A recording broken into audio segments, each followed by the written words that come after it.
So today's topic is first chapter of science, crop production and management की notes है, explain करके बताऊंगी। तो नोट्स, साइंस डे कब आता है? 28 फरवरी। इसी दिन जो सीवी रमन साइंटिस्ट थे, उन्होंने रमन इफेक्ट की इसी दिन खोज की थी। स्टेट ऑफ मैटर तो सभी को पता है, सॉलिड, लिक्विड और गैस। थर्ड है एसिड एक ऐसा सब्सटेंस है जो टेस्ट में सोर खारा होता है, और इसके एग्जांपल है लेमन एंड ऑरेंज। बेस एक ऐसा सब्सटेंस है जो टेस्ट में कड़वा लगता है, इसके एग्जांपल है बेकिंग सोडा और soaps. Indicator, substance are used to whether and substance acidic और बेस। ऐसा सब्सटेंस जो वेदर के यूज़ से एसिड और बेस में फ़र्क बताता है, वो सब्सटेंस। लिटमस पेपर भी टू टेस्ट फॉर एसिड और बेस, ये भी टेस्ट करता है एसिड कौन सा और बेस कौन सा। सोइल की लेयर से top soil A horizon, sub soil B horizon, weather parent rock C horizon, bed rock R horizon. Next page पे आते हैं। तो 8 वाला है rusting. The iron react with water and oxygen to form hydrate iron. जो iron react करता है weather के साथ ऑक्सीजन की फॉर्म में, उसे हम और उसका जो फॉर्म होता है वो होता है hydrate iron rust.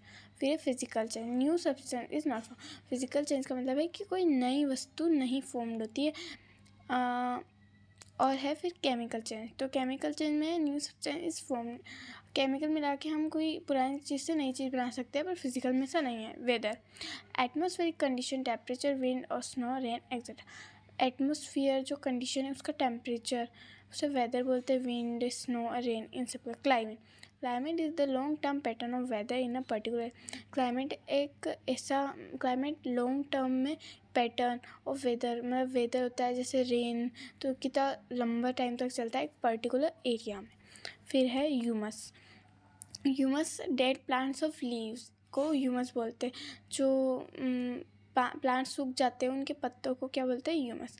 Weathering, break down of rocks, तो पत्थरों के टूटने को वेदरिंग बोलते हैं। रिस्पिरेशन इनहेल सांस लेना, और एक्सहेल सांस छोड़ना। एक्सलेम मीन्स होता है रूट्स ऑफ प्लांट, जो प्लांट है उसकी जड़ें।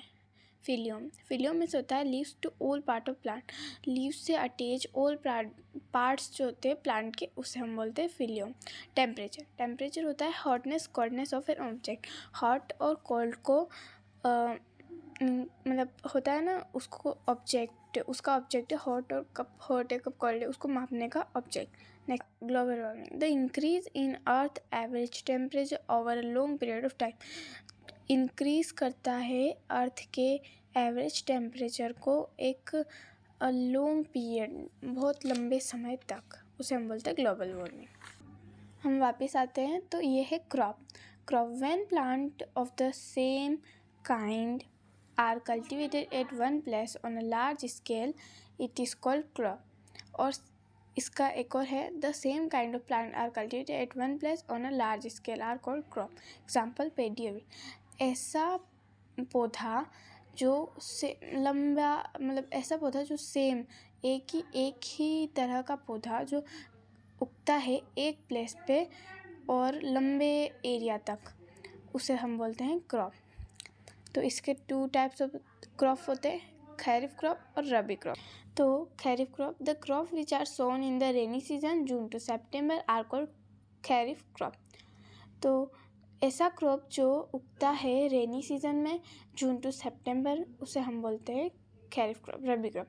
The crop which are sown in the winter season, ऐसा क्रॉप जो उगता है विंटर सीजन में अक्टूबर टू मार्च के बीच में, उसे हम बोलते हैं रबी क्रॉप। नेक्स्ट पेज पे, तो ये है एग्रीकल्चर प्रैक्टिस मीन्स होता है, मतलब ये 7 पॉइंट है, इन ये एग्रीकल्चर प्रैक्टिस बोला जाता है इन्हें। तो फर्स्ट है प्रिपरेशन ऑफ सॉइल, मतलब सॉइल को प्रिपेयर करना कि वो एक पौधा उगा सके। फिर हम बीज बोते हैं सोइंग मीन्स होता है बीज बोना। फिर है adding manure and fertiliser, add करना मैन्योर एंड खाद। मैन्योर जो होता है वो ऑर्गेनिक सॉल्ट होता है, और फर्टिलाइज़र जो होता है वो एक इनऑर्गेनिक मैन मेड होता है। इरिगेशन में सिंचाई करना। फिर फिफ्थ है प्रोटेक्टिंग फ्रॉम वीड्स। हमें जो अनवांटेड प्लांट होते हैं, वीड्स जैसे ग्रास होती है, इन्हें हम नहीं उगाते फिर भी ये उग जाती है, उससे हमें प्रोटेक्ट करना। फिर होता है हार्वेस्टिंग मीन्स जो फसल मतलब जो क्रॉप मैच्योर हो जाती है उसके बाद उसकी कटिंग करना, स्टोरेज उसे स्टोर करना, उसे हम बोलते हैं एग्रीकल्चर प्रैक्टिस। नेक्स्ट देखते हैं टिलिंग और प्लगिंग। तो the process of losing and turning of the soil is called tilling. तो टिलिंग और प्लगिंग का एक ही मतलब होता है, जो सॉइल को मतलब लूज और टर्न, हल्की और मोड़ने की जो प्रोसेस होती है उसे ही हम टिलिंग कहते हैं। एग्रीकल्चर के इम्प्लीमेंट्स होते हैं प्लग, होई एंड कल्टीवेटर। ये सब मतलब कुछ भी प्रिपेयर मतलब क्रॉप उगाते तो इन सब की ज़रूरत पड़ती है। Traditional tool for sowing and nowadays tool from sowing. Seed drills means cultivator होता है, और ट्रेडिशनल टूल ऑफ सोइंग होता है प्लग। ठीक है, तो अब नेक्स्ट है manure and fertiliser. The substance which are added to the soil in the form of nutrients for the healthy growth of the plant are called manure and fertiliser. ऐसा substance जो add होता है soil के अंदर उसके nutrients को उगने के लिए, उसकी हेल्थी ग्रोथ के लिए, जो पौधा है उसकी हेल्थी ग्रोथ के लिए, उसके लिए हम मैन्योर और फर्टिलाइज़र ऐड करते हैं। तो नेक्स्ट है इरिगेशन का मतलब होता है the supply of water to crop at regular intervals is called irrigation. Water को सप्लाई मतलब सिंचाई, क्रॉप तक वाटर को सप्लाई करना एक रेगुलर टाइम डे उस पर, उसे हम बोलते हैं इरिगेशन। सोर्स ऑफ इरिगेशन के कुछ स्रोत हैं, वो है well, tube well, ponds, lakes, rivers, dams and canals. ठीक है, तो ट्रेडिशनल मेथड ऑफ इरिगेशन होती है मोट, चैन पम्प, निकली, राहत, ये वगैरह। मॉडर्न मेथड ऑफ इरिगेशन होती है sprinkle system and drip system. तो हम चलते हैं नेक्स्ट पेज पे। नेक्स्ट होती है वीड्स। तो अनवांटेड प्लांट में grow with the crop are called weeds. ऐसे प्लांट जिन्हें हम नहीं उगाना चाहते फिर भी वो क्रॉप के साथ उग जाते हैं, उन्हें हम वीड्स कहते हैं। और कंट्रोलिंग वीड्स बाय भी यही होता है, वीडिंग भी यही होता है। वेडिसाइड्स एंड टिलिंग मतलब जो मिट्टी को पलट लेते हैं वो, और वेडिसाइड्स मीन्स मैन्योर मतलब दवाइयाँ होती है, वेडिसाइड्स वो। Harvesting, the cutting of crop after it is mature is called harvesting. जो क्रॉप है उन्हें हम उनके मैच्योर होने के बाद उनकी कटिंग की जाती है, इसे हम बोलते हैं harvesting. Threshing, separation of the grain from the chaff is called threshing. Threshing means होता है कि सेपरेट मतलब अलग अलग करना अनाज और जो उसका सारा कचरा वगैरह है उसे हम बोलते हैं थ्रेशिंग। नेक्स्ट है animal husbandry. Food is also obtained from animals for which animals are reared, this is called animal husbandry. Food is also obtained from animals, जो एनिमल्स के लिए हमें फूड तो हमेशा ऑब्टेन कराना ही पड़ता है, अगर उन्हें हम पालते हैं, वो डोमेस्टिक होते हैं। तो एनिमल्स आर रियर्ड क्योंकि है ना, एनिमल्स को जैसे बेल वगैरह होते हैं तो वो अपने क्रॉप कल्टीवेशन में भी काम आते हैं, इसलिए तो उसे हम बोलते हैं एनिमल हस्बेंड्री। मतलब जो एनिमल्स जो हमारे डोमेस्टिक हैं उन्हें हमने पाल रखा है, उनका हमें केयर करना ही एनिमल हस्बेंड्री कहलाती है। So next है preparation of soil. Preparation of soil is the first step before growing. It involves turning and loosening of the soil, which is called tilling or plugging. This allows the roots to breathe easily and helps in growth of earthworms and microorganisms. इसका मतलब है preparation of soil की first उसके grow होने से पहले की, उसके उगने से पहले की, इसमें हमें इन्वॉल्व करना पड़ता है टर्निंग एंड लूजिंग, मतलब लूज और टर्न करना पड़ता है सॉइल को, इसे हम बोलते हैं टीलिंग और प्लगिंग। ये अभी हमने पढ़ा था। This allows the roots to breathe easily and help in growth. इससे क्या होगा कि जो रूट्स हैं वो ईजिली ब्रीथ कर पाएगी और ग्रोथ करने में हेल्प करेगी, और ये होगा अर्थवर्म्स एंड माइक्रोऑर्गेनिज्म की वजह से। ठीक है, सेकेंड है sowing.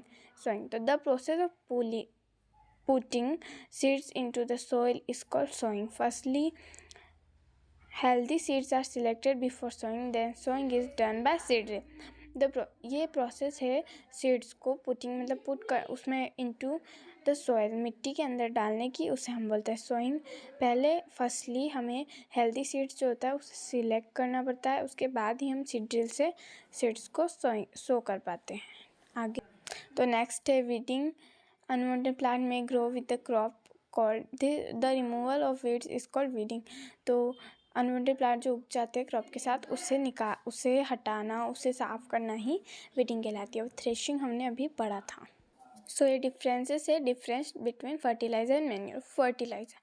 Fertiliser is man made inorganic salt. Fertiliser जो है मैन मेड है और एक इनऑर्गेनिक सॉल्ट है, इंसानों के द्वारा बनाया गया है। Manure is a natural substance obtained by a decomposition of cattle Dang and plant residues. Manure जो है एक नेचुरल सब्सटेंस है जो ऑब्टेन होता है जैसे डिकम्पोजिशन ऑफ कैटल डंग मतलब जो गाय का गोबर होता है उससे, और प्लांट जो सूख जाते हैं उनसे। Fertiliser is prepared in factories. Fertiliser जो प्रिपेयर होता है फैक्ट्री में, और मैन्योर प्रिपेयर होता है इन फील्ड में। Fertiliser does not provide any humus to the soil. Fertiliser जो है नहीं, बिल्कुल भी नहीं प्रोवाइड करता है ह्यूमस। मैंने बताया था डेड प्लांट्स ऑफ लीव्स, उसके जो डेड प्लांट्स होते हैं उनके लीव्स, तो उसमें ये सॉइल को मतलब सॉइल के अंदर ह्यूमस बिल्कुल भी प्रोवाइड नहीं करता है। Manure provide a lot of humus to the soil. Manure provide करता है ज़्यादा मात्रा में ह्यूमस जो कि सॉइल में है, तो मैन्योर ज़्यादा अच्छा।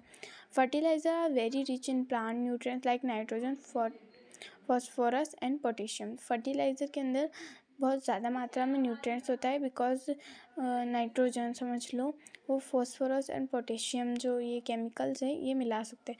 Manure is relatively less rich in plant nutrients. Manure में होता है पर एक लिमिट में, बट फर्टिलाइज़र में हम केमिकल के द्वारा मिलाया जा सकता है।